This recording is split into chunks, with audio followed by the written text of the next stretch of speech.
YSRCP state coordinator Sajjala Ramakrishna Reddy press meet నిర్వహించారు. కూడగట్టుకుంది వ్యతిరేకత లేదా ఆయన మీద వ్యతిరేకత కూడగట్టుకుంది అనేది ఈరోజు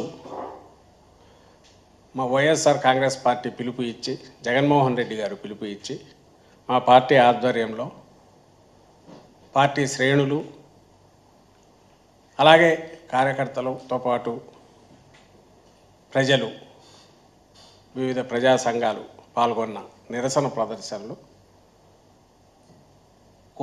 ఆ ప్రదర్శనలకు వచ్చిన స్పందనను బట్టే తెలుస్తుంది ఈ వ్యతిరేకత ఎంత ఉందనేది.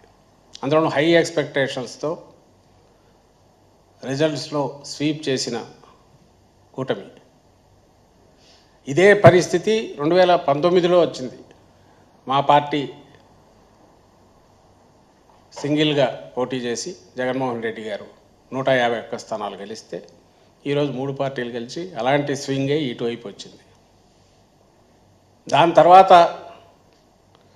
మా పార్టీకి సంబంధించినంతవరకు తర్వాత వచ్చిన లోకల్ బాడీస్ ఎలక్షన్లో కానీ స్థానిక సంస్థల ఎలక్షన్లో కానీ లేదా ఇంకా ఎక్కడ ఏ సందర్భం వచ్చినా వస్తున్న విశేష స్పందన, ఒక పాజిటివ్ రెస్పాన్స్ ఒక ప్రభుత్వంలో ఉన్న పార్టీకి, అది దేనికి నిదర్శనం. అలాగే తెలుగుదేశం పార్టీ ఇప్పుడు వచ్చిన తర్వాత ఈ ఏడాదిలో ఈ వ్యతిరేకత ఏదైతే ఈరోజు మా నిరసన ప్రదర్శనలకు వచ్చిన స్పందన ద్వారా కనపడుతున్న వ్యతిరేకత, ఇది దేనికి నిదర్శనం. అలాగే 19లో జగన్మోహన్ రెడ్డి గారు అధికారం చేపట్టిన తర్వాత ల్యాండ్ స్లైడ్ విక్టరీతో తెలుగుదేశం పార్టీ కూకటి వేళ్లతో సహా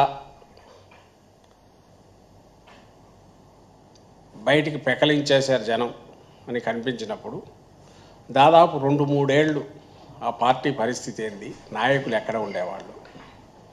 అలాగే 24లో కోలుకోలేని దెబ్బలాగా కనిపించిన మాకు సెట్ బ్యాక్ ఏదైతే ఎన్నికల్లో వచ్చిందో,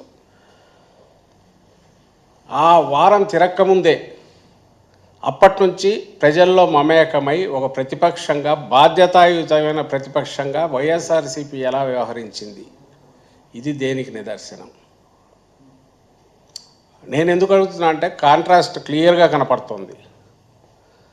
అధికారంలో ఉండడము, ప్రతిపక్షంలో కూర్చోవడము రాజకీయ పార్టీలకు సర్వసాధారణం. ఎల్లకాలం ఎవరూ ఉండలేరు, ఉండాలని కోరుకోవడం కూడా కరెక్ట్